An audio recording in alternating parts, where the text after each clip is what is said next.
invite you just to relax into this beautiful morning. And it's a little warmer than it was, and it's a little cloudier than it was, and there's some rain in the forecast. No, don't say that. Don't say that.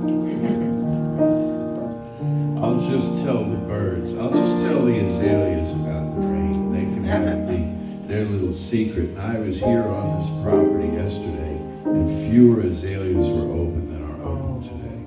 So overnight, they got together. They conferred. They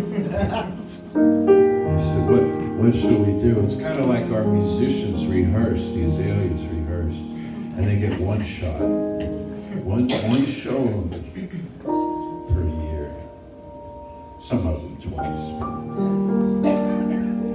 Well, in the midst of all of this change and spring about to come, and it was funny, last year I was in Colorado in May, and they said, you see all that green stuff on the ground? That's pine pollen. I'm like, really? Yeah, we have that too, only we had it 3 months ago.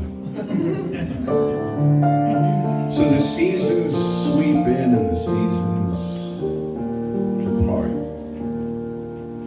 And at the center of this, there is that changeless something that delights in expressing through all change, all forms, all potentials, all time. We have felt its presence. We have heard it described in many ways, by 10,000 names, 10,000 definitions or more. But there's something in us that goes to it directly, without explanation, without definition, without even name. A direct, unmediated experience of the divine within ourselves.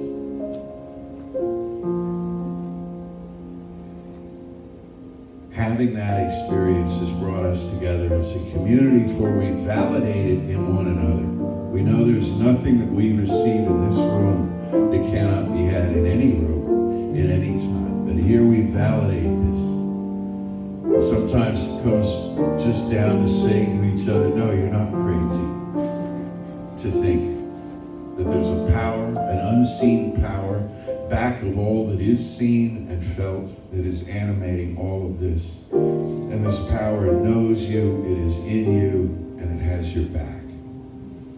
And it has your front too, it has your future, it has everything going forward. And over your head, and under your feet, and all of that.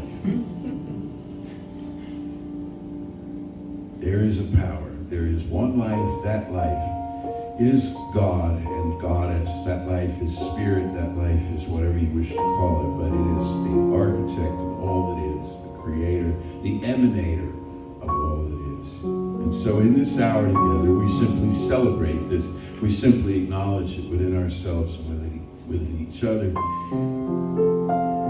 And we develop together a plan, our own personal plan for how to proceed from this point forward into our dreams. I invite you to be with your dreams, your thoughts, your feelings, your sweet inner process, whatever that may be, on this wonderful Sunday morning as we rest together for a few moments in the beauty of this music.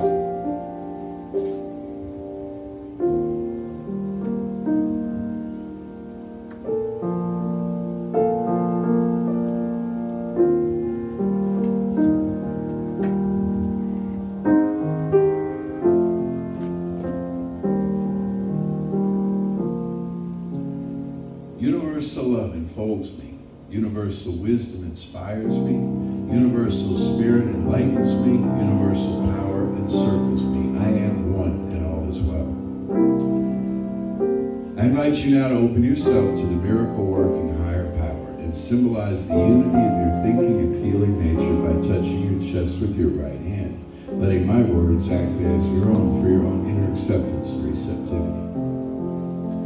I acknowledge that there is a power, intelligence, and wisdom greater than my own. I am in the midst of it, and it is in the midst of me, sensitive and responsive to my every thought, word, action, and feeling. I now make this true for myself by saying aloud, I acknowledge. I acknowledge.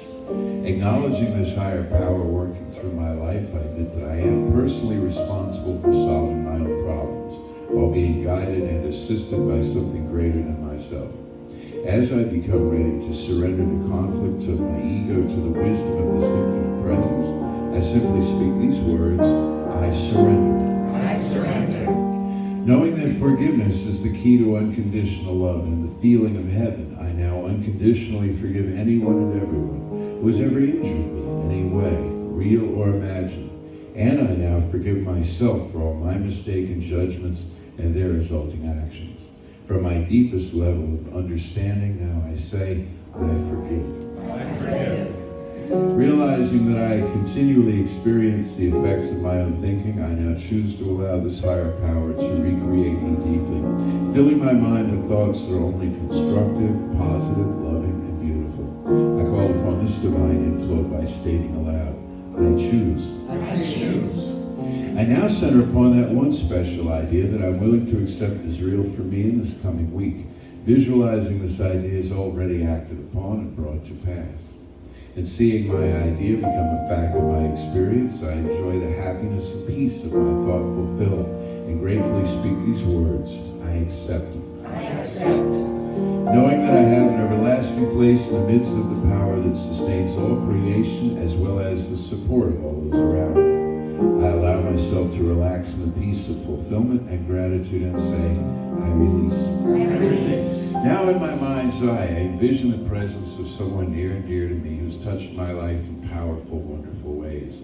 This could be a friend, a family member, a teacher of mine.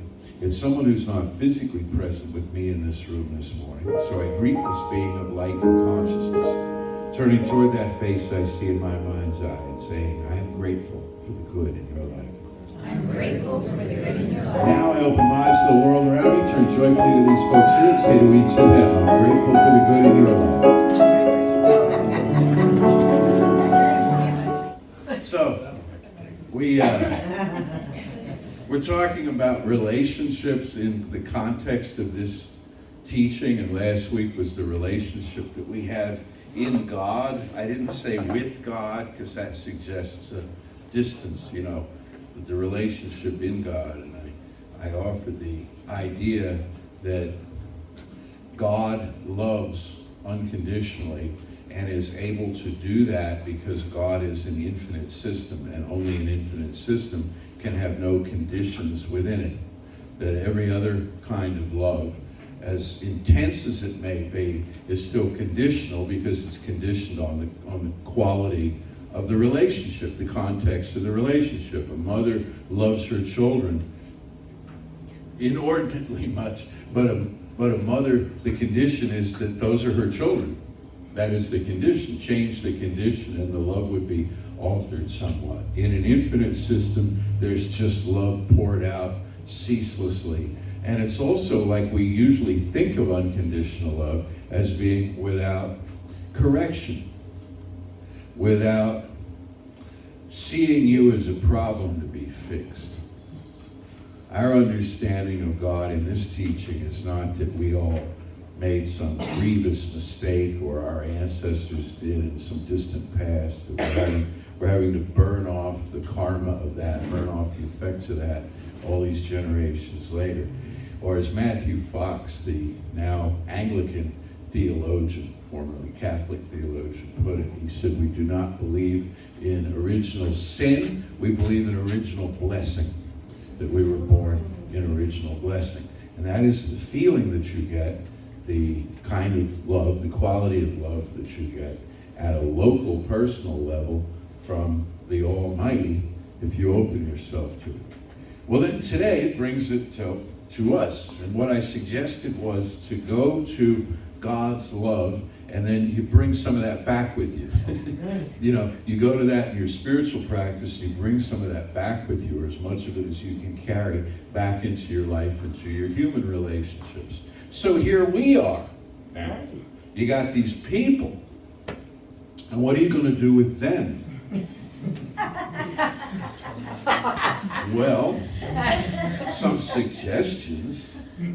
I mean, we're all figuring it out as we go along, but some suggestions are, if you've had this wonderful experience of communion with the deity, why not just extend your imagination a little bit further to include the people who are now in front of you as the experience that that deity is having in this world at this time by means of them. They are your answer to prayer. They are your bringers of light. They are sometimes your tests, sometimes your aggravations, yes. But you're the better for it. If somebody really annoys you, and instead of lashing out at them, you look within yourself, but what about this bothers me? You've done some powerful spiritual work right there. You have polished some real rough edges in yourself. That's a tall order, man. That's a sign of real emotional maturity. If somebody's hurt you and you have restrained the desire to hurt them back, you have grown as a person and as a spiritual being immensely. That's the work that we're called on to do. The master teacher, Jesus, talked about this repeatedly. And his students, who I always get, as some of you know, I get such a kick out of the disciples because they're such nimrods, so many of them. And I mean no disrespect, but I mean they're just like us. And they're like, how did you do that again? And you know, they're all about the miracles. They're all about the walking on water. And he's all about love them as I have loved you. And that's not sexy enough. You know, that's not, yeah, I know, but can't we manifest some stuff? You know, can't we like, I don't know, wither that fig tree like you did? That was really cool. And he's about turn the other cheek. What do you do if they smite you? You turn the other cheek. I saw a really powerful meme the other day. Reverend Lisa sent it out. It said, somebody speaking, some individual says, I sometimes wonder, I sometimes imagine what I would do if I knew I had one day left to live. I'd eat junk food. I'd run amok. You know, max out all my credit cards. Jesus knew when he had one day left to live. What did he do? He washed feet. I sat with that for some real, your comment on the page was just wow. And yeah, I just had to sit with that. I mean, first of all, the power of that as it stands. And second of all, how somebody was intelligent enough to find that. And I've read the same passages they have, and it hadn't clicked in my mind the way it did in somebody's who put that meme together. That is just brilliant. Well, sometimes we overlook the simple and the kindly. Sometimes people need their feet washed. And that was a sign of validation in those days. It wasn't about cleaning, it wasn't about hygiene, it wasn't about the feet. It was a sign of respect and inclusion and so on that was done for folks. Similar in a way to anointing. And sometimes that's all the people need, but we want to roll back the wall like on the game shows, and here's your brand new house. And they don't need that. Ernest Holmes, our founder, said people are dying for somebody to tell them they're all right. That's another one you just have to kind of sit down when you hear it. Because how true is that? Here's what people are not dying for: advice, control, manipulation. I can think of a long list, and you can too, of the stuff that people just really could live without. But for someone to tell them they're all right and back it up and show them they're all right, that's pretty much key. That's a key to human relationships right there. A lot of times we focus on the incoming experience naturally. In other words, how can I find someone? How can I find the right job, the right home, the right car, the right possessions? How can I find the right God? How can I find the right salvation, the right immortality, whatever it is I seek? failing to take into account that we are the ones who show up and deliver that to somebody else. That's why it's powerful to say, how can I be of service in the world? You want a lot of stuff to start lining up behind you. Ask that. How can I be of service in the world? I'm willing. Here I am. Put me to work. Use my talents and extract a few more from me that I didn't know I had. Wring me out like a sponge. Wring me out, and Spirit will. It's not about attracting to us. It's about showing up as. Emerson said, to have a friend, be a friend. Another person said, if you want to meet the person you want to spend the rest of your life with, become the person you want to spend the rest of your life with. It's like, am I comfortable with myself? This is a sign of spiritual maturity, is how comfortable are you sitting there all by yourself? How anxious are you? Is there a background fuzz of anxiety? Are we having to spend all our time on our devices and being distracted and all this? Can you just sit there in the stillness? And you're not bad and wrong if it's awkward to sit there in the stillness, but it's good information. It's good information. Because what it's telling you is there's some unresolved issue, there's some incomplete thing that's going on in consciousness that needs to be addressed before you can have peace. And what you do is you turn to that thing and you say, so, what do you want from me? And it'll tell you. And then you proceed on from there. See, the stuff that we leave undone can get really awkward. I was reading a thing just this morning about writer's block, or any kind of artistic block that you have. If you're on the same news feed as me, you saw it too. It's getting harder and harder to talk to you people. I have to find things you don't already know, or put a spin on it. What I could do is, so you think you know it? No, it's all wrong. That's what I'll start doing. I'll start denouncing things. How about that? You come here and I'll denounce what you know. Whatever it is you know, I denounce that. I rebuke it. There's a good Old Testament word for you. I rebuke you.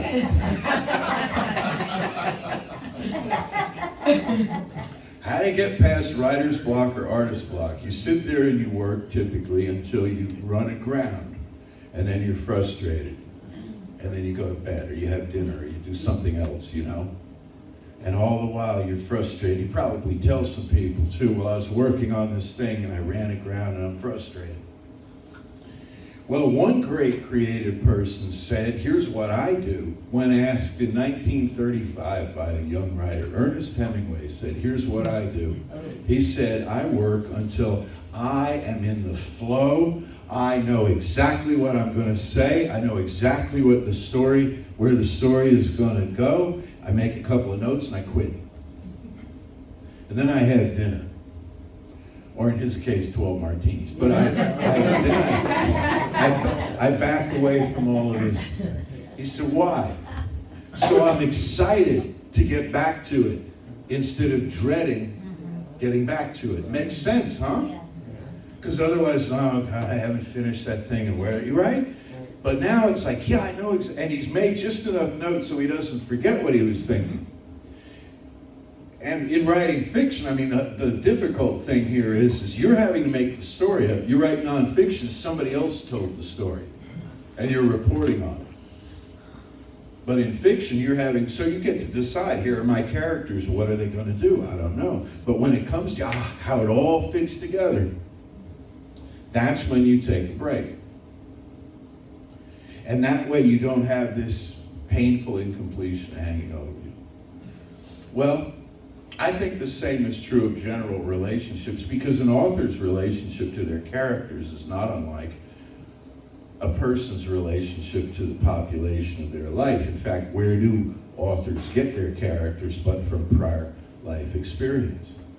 So I'm not suggesting quit while you're ahead in relationships. I'm just saying, imagine it to be easier than it is.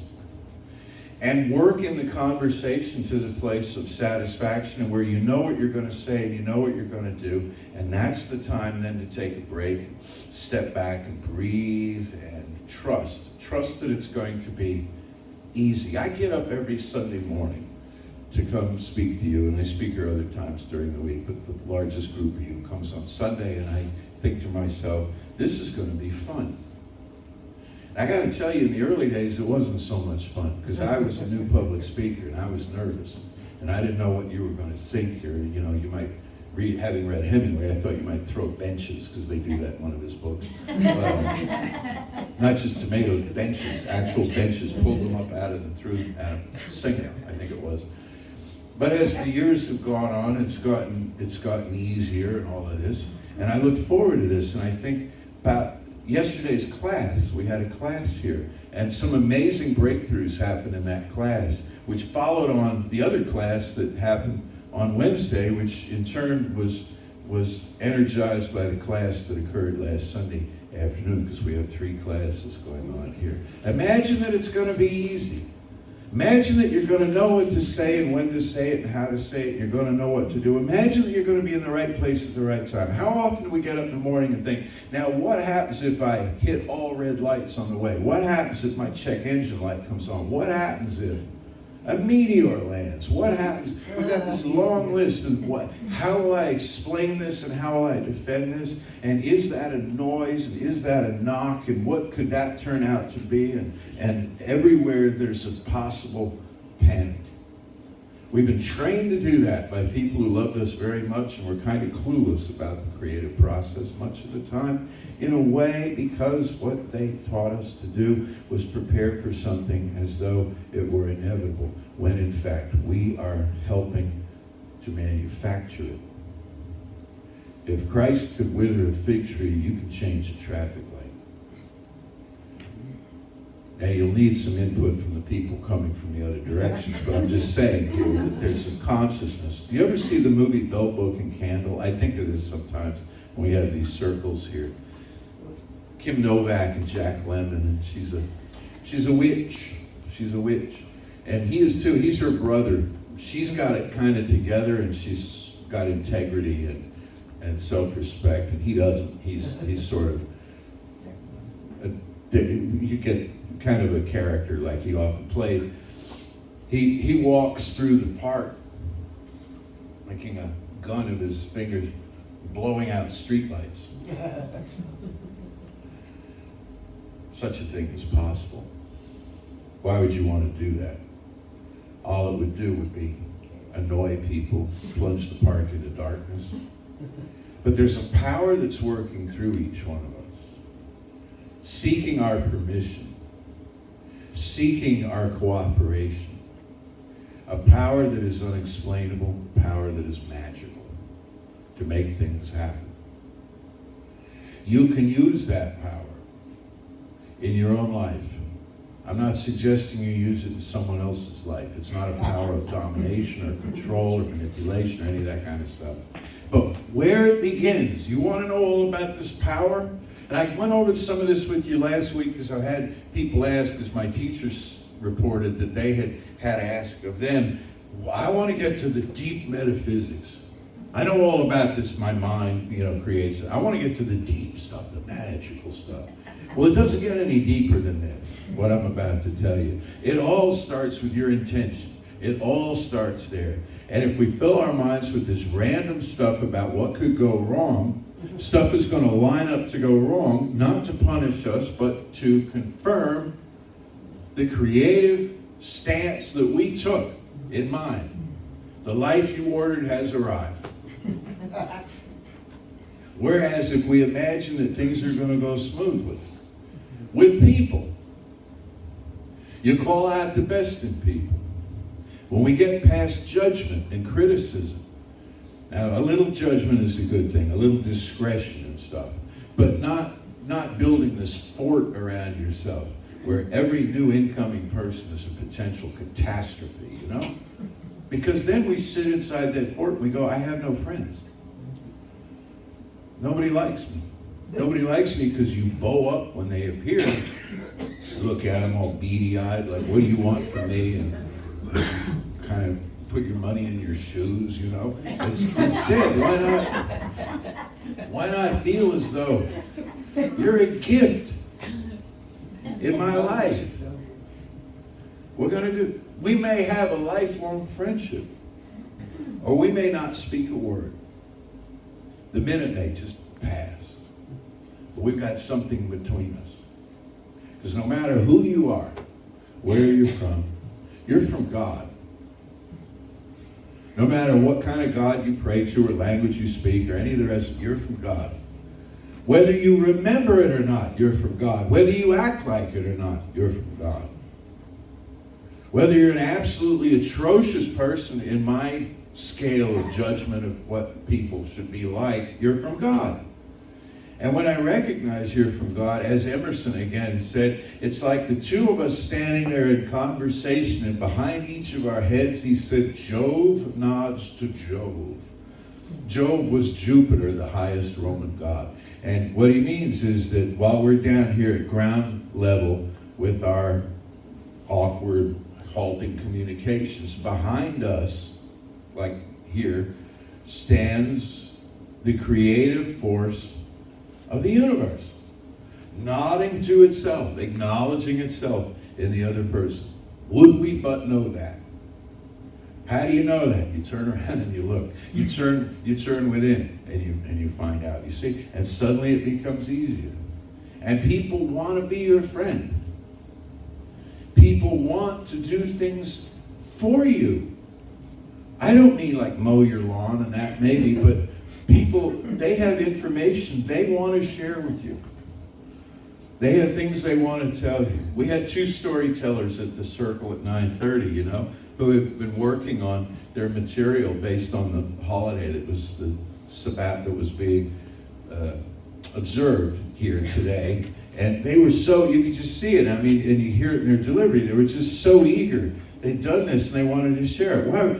They weren't sharing it from ego, like I'm smarter than all the rest of you, or I have better internet skills than all the rest of you to find this stuff, or anything else, It wasn't about that. It was like, I can't wait to tell you this so that now we can all know it and we can all appreciate it. And I learned about 52 different things I didn't know in the course of, of 5 minute, 6 minute conversations from these two individuals. Well, that's what people want to do for you.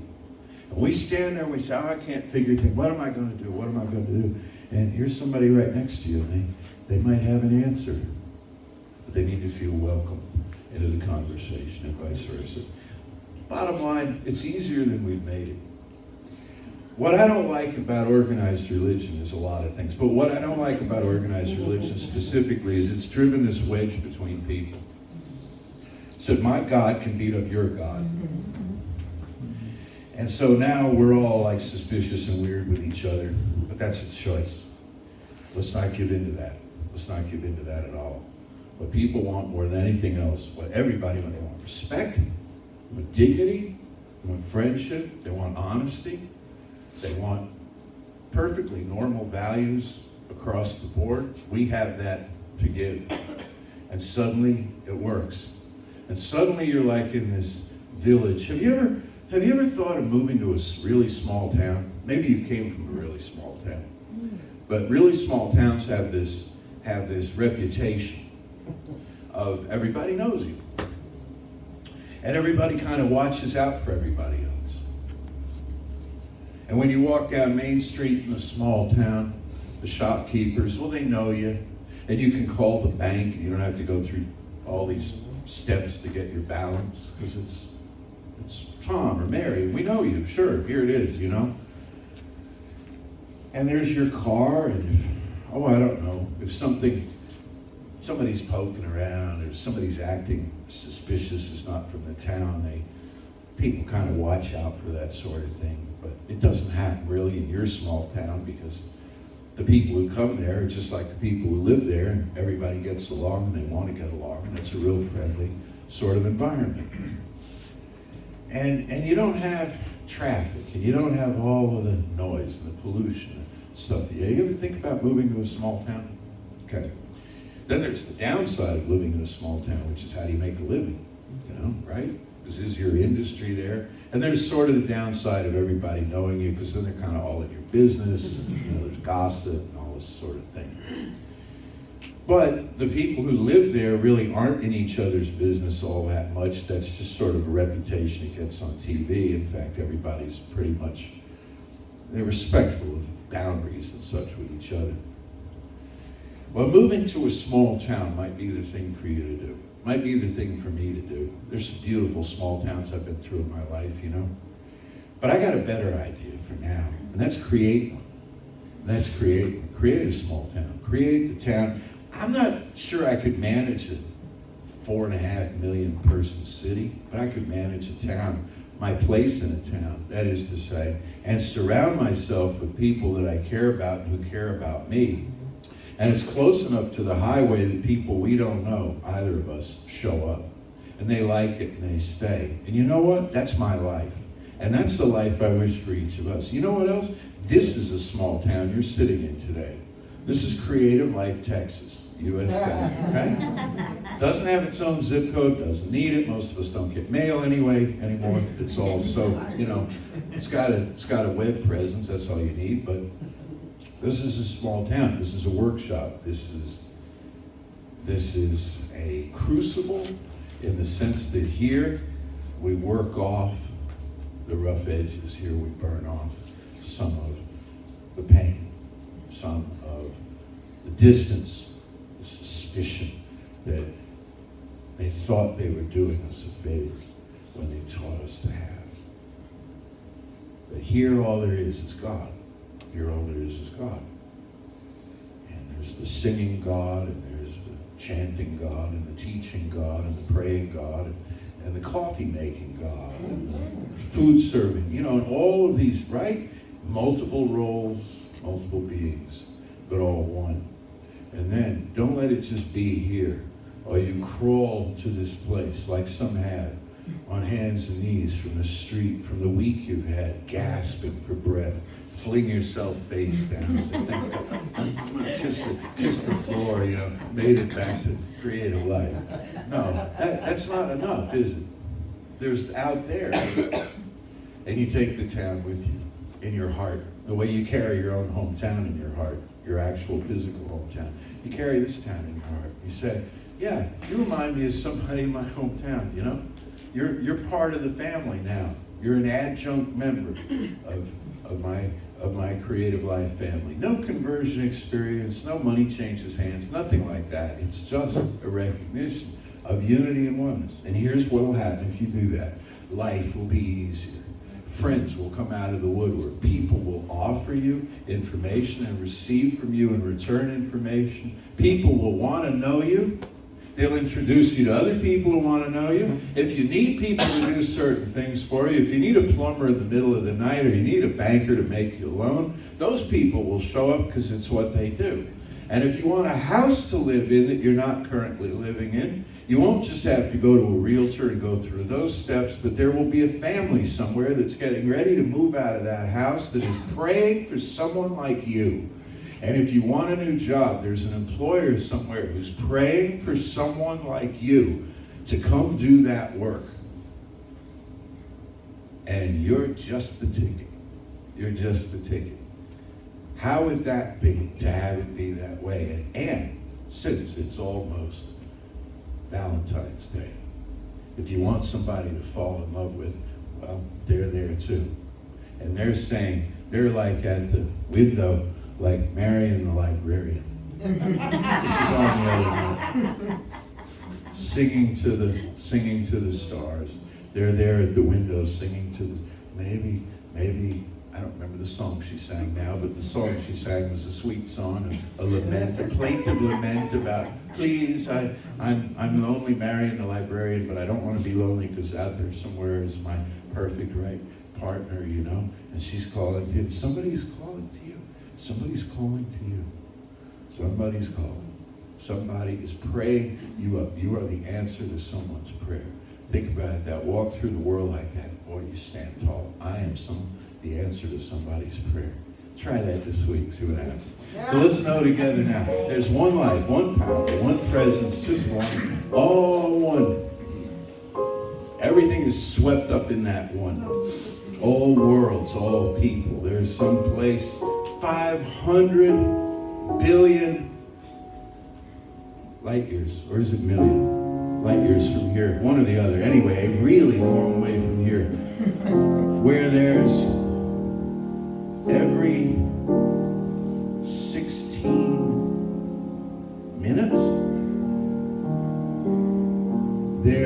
is a quasar-like pulsation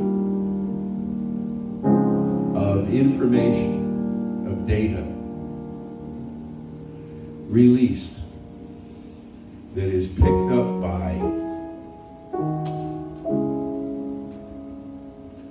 an astronomical facility called CHIME in Canada.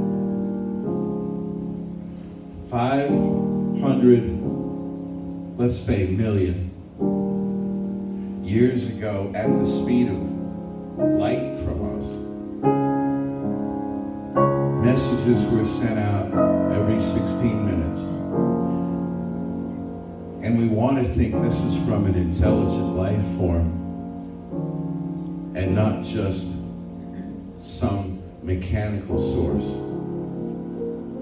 Well, wherever those messages originate from, the same God, the same power, the same presence that you pray to and I pray to in the closeness of our own mind, that same one is fully present there. Fully present at each point throughout its creation. Therefore, that which I seek is seeking me. That which I can imagine and commit myself to and deeply intend is and must be possible for me, else it would not be conceivable to me. And somewhere, somebody else is having the same idea or a similar one, or kind of a yin to my yang, where the ideas fit together in collaboration and mutual co-creation. And maybe many someones. For I'm not alone by a long shot, nor am I bereft of the capacity to see my dreams come true. Instead, everything in creation conspires to support me in this for the greater good of all. I relax into this participation, into this play with my fellow humans. I relax into this, calling it easy, calling it beautiful, and calling it done. For this knowing and its manifestation in form, everywhere I turn, I am so deeply grateful. I release this word now into the infinite, letting it be so, and so it is. So it is. As we get into this beautiful little circle we have going on here, I invite you, if you have a request after the service, to join me in the garden room across the way. I happily affirm for you whatever your heart is desiring. And today, I just feel such gratitude. Wow, this place lights you up, doesn't it? Through music, and this creative energy has places to go beyond this space. It's so obvious.